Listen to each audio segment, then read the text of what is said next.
Very nice to see you this morning. How are you doing? Thank you, Dr. Prasad. What an honor to be here with you. My pleasure, my pleasure. Yes. I thought our viewers and even I would like to know more about yourself. Where are you from? I'm from Bangalore, India, and born and brought up in Bangalore. Did all my schooling in Bangalore, except a short stint where 2 years I was in Chennai, and the 90s I was in UK. But other than that, for the last 50 plus years, I've been in Bangalore. Proper Bangalorean. Proper South Bangalorean, I would say. Very nice. So you did your schooling, training, everything here? Absolutely. My primary education was in Sri Saraswati Vidya Mandir. SSVM? Yeah, absolutely, SSVM.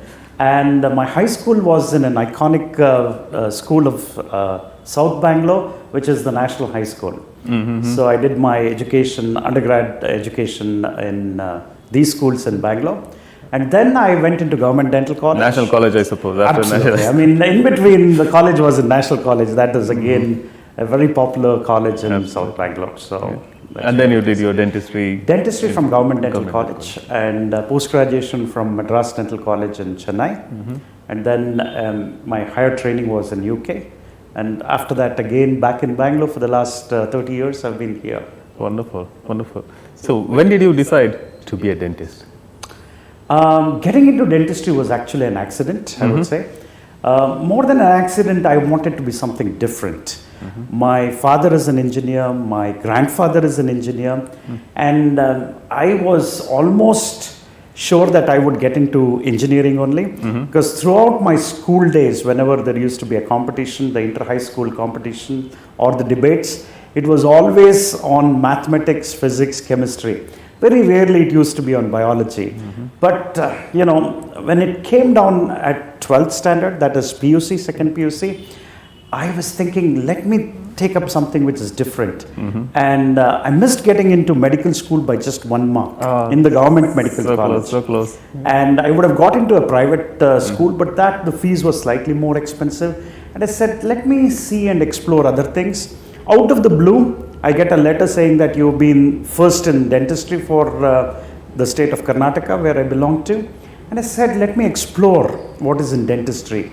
So I used to have braces treatment as a kid, so I went and met my orthodontist, Dr. Savdi, and she casually said, yeah, you do almost everything what a medical person would train. You would have anatomy, dissections, and physiology, and medical and surgical postings, and of course you would be doing a lot of dentistry. It's a fast track for somebody to become a clinician, is what she said. And that stuck to me, and I said, hey, why not explore dentistry? Why be just, another face in the crowd? So let's explore something else. And that's how I got into dentistry. And no regrets since then? Absolutely.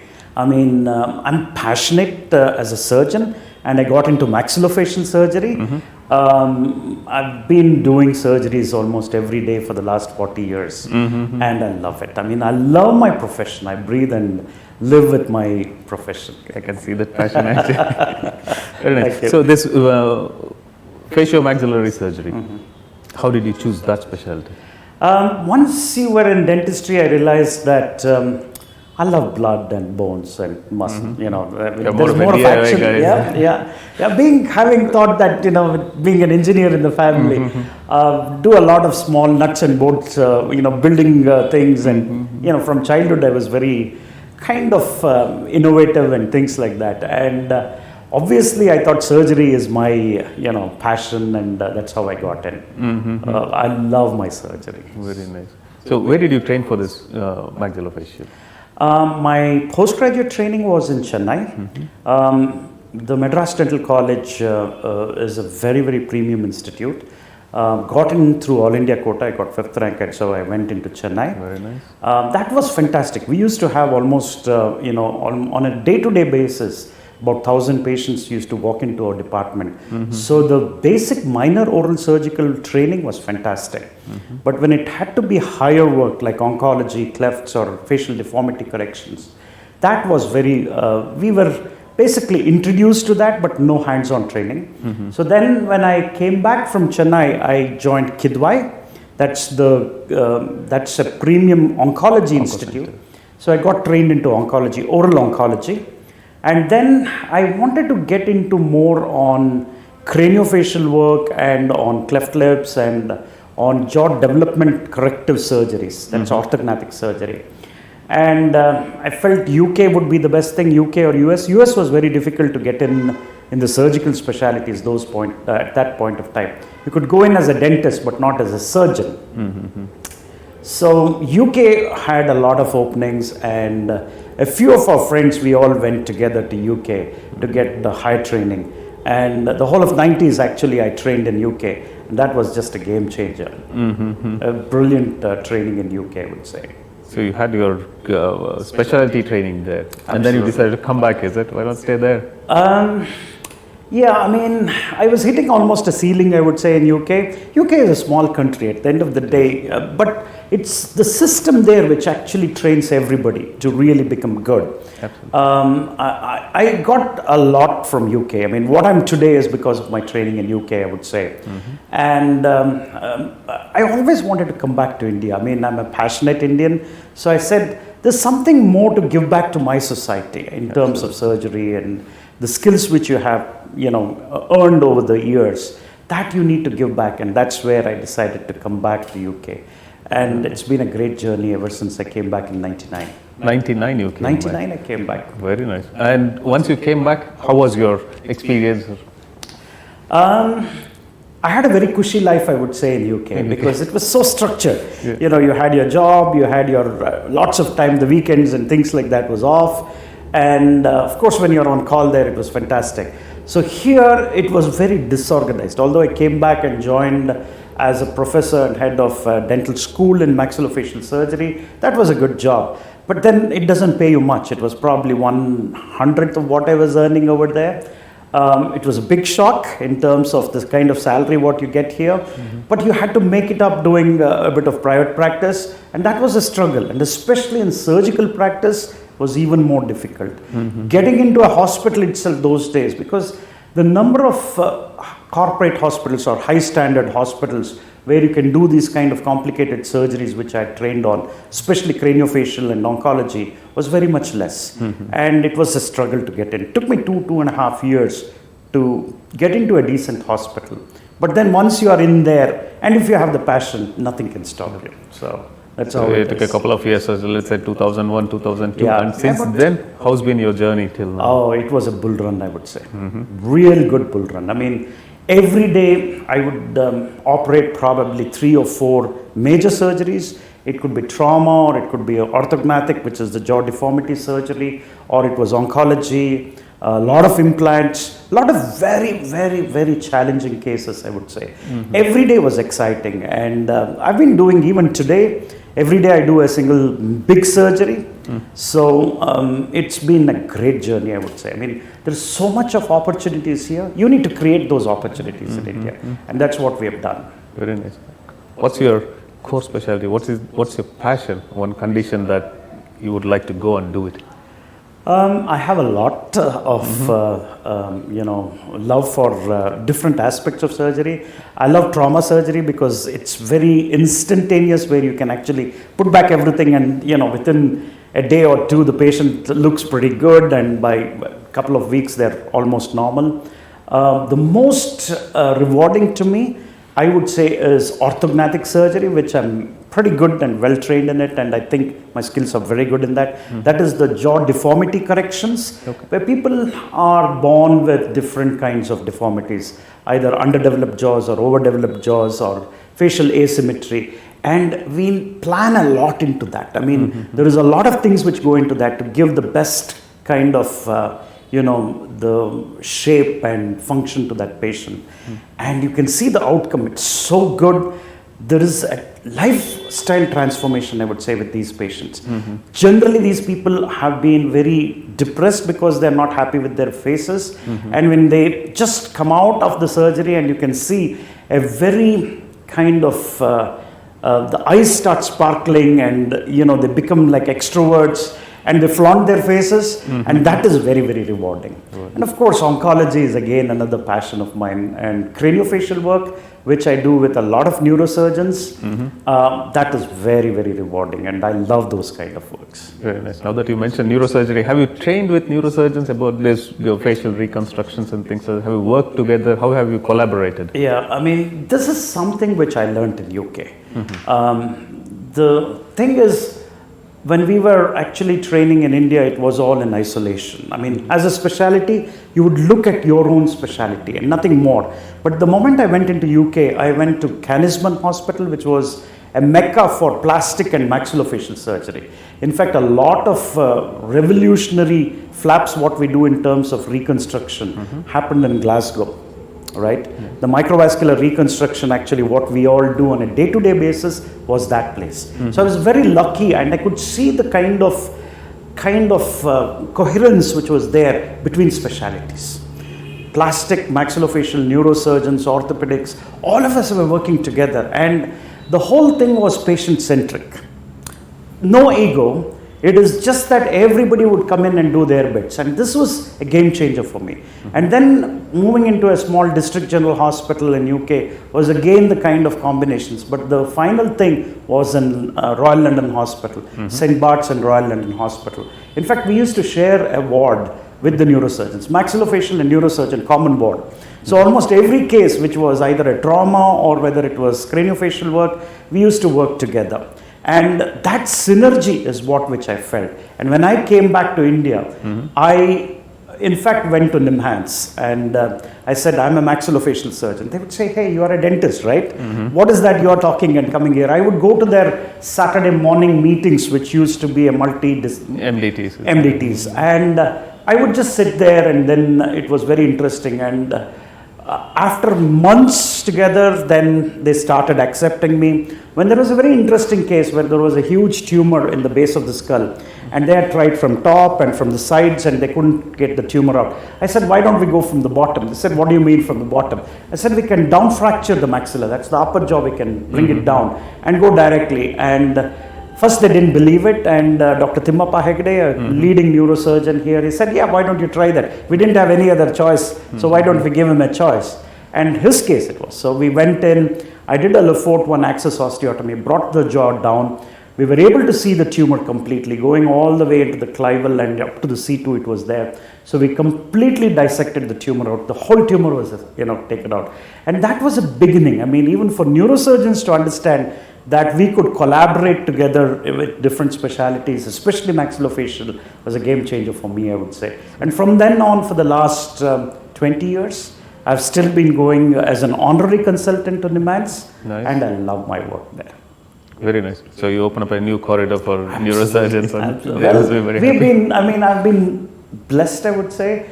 Neurosurgeons are probably the most talented surgeons in the profession. I mean, they take the highest risks, and to collaborate with hundreds of neurosurgeons with whom I work today, I feel very, very blessed and honored to work with all of them.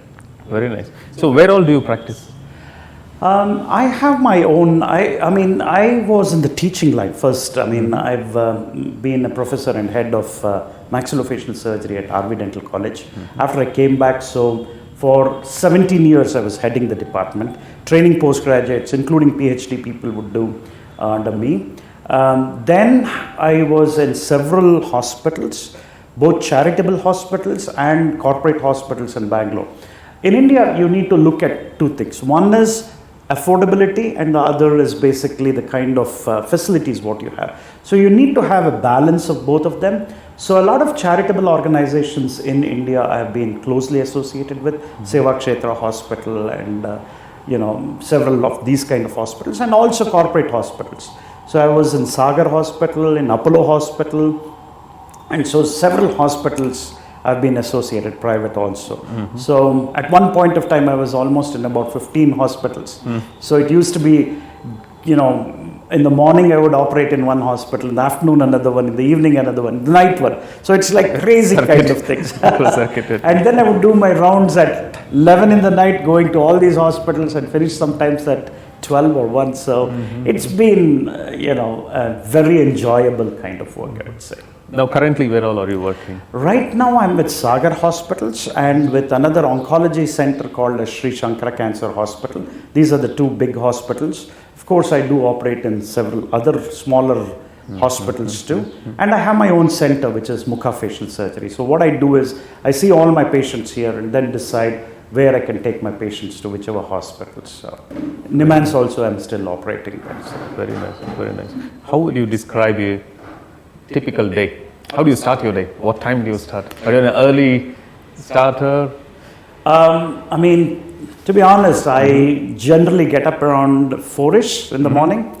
2 days a week I go for golf. So we tee off at 5 in the morning and I've finished by about 7 o'clock. 2 hours, 9 holes is what I do. 2 or 3 days a week is what I do. The other days I get for, there needs to be some fitness. You need to take care of yourself. So walking, a lot of yoga, these are things which I do. So by about 7 I would have finished my own, exercise regimes. And then by typically 8 o'clock, 8:30 I start my work and go on till about 9:30, 10 o'clock every day. So every day you operate, see your outpatients, and then you wind up by around 9 o'clock. Yeah. That's a long day and must be very demanding, isn't it? And probably stressful as well. Pre-COVID, it used to be at, typically I would finish by about 11:30, 12 o'clock. My clinic used to finish at 11 in the night and then rounds. So it used to be 12 and start very early in the morning. Post-COVID, it's different. You decide, hey, there is more to life. It sounds very demanding, and it is, of course, very stressful, demanding physically and emotionally as well. How do you unwind yourself? How do you ground yourself? Yeah, I love to travel. So I believe when you're working, you have to work. And there are times when you have to take off. That is something, and that's family time and, travel time. I love my travel. So I've been to 72 countries already, nice. And my dream is to hit the century before I go off. So that is something, that's one which I love. Any opportunity I get, I travel. That's something which is very unwinding, I would say, that one. The second thing is I love farming. So I have my own farm. So weekends, whenever there is an opportunity, when I'm not traveling, I'm in my farm. I love to do my, agriculture work, and that's what I do.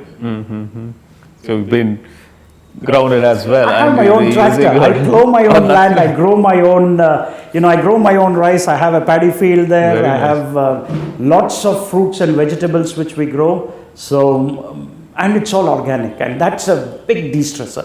The moment you go in for gardening and farming, it's fantastic. It's really, absolutely. And to see your own trees. When I bought my farm, there was not a single plant or tree there. It was a barren land. It's a 15-acre farm which I have just outskirts of Bangalore. It's about 40 kilometers from the airport, and not a single tree was there. Today, I have planted about 3,000 trees. And to see that place being transformed, we have so many monkeys which come into our farm, so many birds, and we have at least about 50 peacocks now. Nice. They are all residents there and they eat. God has blessed us, so I say, hey, so many fruit trees, so they have their share, of nature, I would say. And, very nice. It's beautiful to see all that. Absolutely. Nothing like a farm where you grow your own food and fruits. And you know what you're growing, the taste you can make. Yeah. And it's interesting. To grow different types of fruits and vegetables has been a very learning experience, I would say. It's very, very interesting. Very nice. So, is there any other project that you're working on professionally? Where do you want to see yourself in 5 years' time or 10 years' time? Yeah, currently, right now, I'm the National Honorary General Secretary of the Association of Maxillofacial Surgeons of India. This is a group of almost 10,000 surgeons, right? And I lead the organization there. For the last 4 years, I've been doing that. Very nice. It's been a great journey. I've seen the way in which our specialty has grown. Across the country, I would say. I go to Northeast, I go to North. Every part of the country I've been traveling. It's been a fortune for me to understand how people are actually working. And I see the youngsters growing. My dream is, in India, I think everybody has a right to have health. Every citizen has, whether it's a small town in a remote place, they should have the best health care.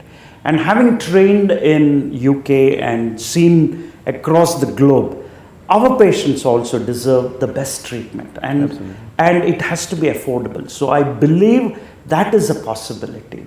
Be it charitable organizations, there are lots of charity organizations. I've seen the Tata Hospital in Calcutta, and also in Northeast, where free treatment is given, or almost free treatment is given at an affordable price. They can get the entire jaw being reconstructed when they have cancer. It's not resection anymore, but actually giving quality of life. So that is what I want to. I mean, in the next 5 or 10 years, I would like to go in on preventive kind of measures where we can actually transform certain diseases.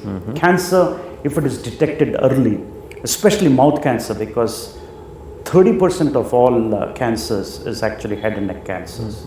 So I think today, if we go in and prevent it, early detection, early intervention, even if you get cancer, if it's caught early, and if we are able to do the right kind of treatment, then the quality of life is very good, survival is very good. So that is something which I'm very, very passionate on, and I would love to work on that.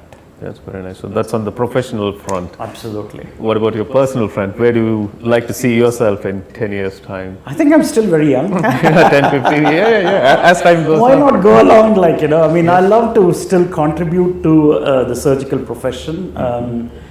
Teaching, is something which I love. I mean, we were blessed, I would say, to get that level of training. Not only in India, even in India, it was probably the best, Chennai is the best school, I would say, one of the best schools in the country. So I was very fortunate to get into that kind of training. And then in UK, again, the best training. So I want all of our younger generations to be trained very well. So that is an opportunity which I would like to create for them, give them better trained, and then send them out so that they can actually take the same mission to the masses. That's our goal. That's a very noble thought, in fact. And what is one thing which you're really proud of professionally that you have achieved? It's difficult to say, but I think if I look at the quality of life which I've transformed on more than maybe 20,000 patients on whom I've operated after coming back to India, I give my heart and soul for my patients. This is something which I love to do, right? The best treatment, whether he can afford or not, the poorest of the poor patient gets the same treatment as whoever can afford to. And that is from day one, I've given them the best treatment. So many a times when we resect the jaws, we believe not only in taking out the disease, but giving back that dignity of life. So that quality of life which we can give them, so that they can function also very well. So I was one of the first guys to introduce putting dental implants into leg bone in the country. Way back in 2004, we were the first in the country, I would say, to actually put implants in the leg and transfer the tissue, so that when the patient wakes up, his jaw has been removed, but it has been reconstructed with a bone from the leg. And to that we have put dental implants. And I have an excellent prosthodontist who also gives a bridge on the same day. So it's jaw in a day concept, which I've been practicing for the last 20 years. So that probably is one of my, I feel very proud that we have, in India, we have done that. And NYU did that several years later. So, in India, we have done these kind of treatments. Very nice. Very nice. Very nice, Dr. Girish. It's been a pleasure. Thank you so much.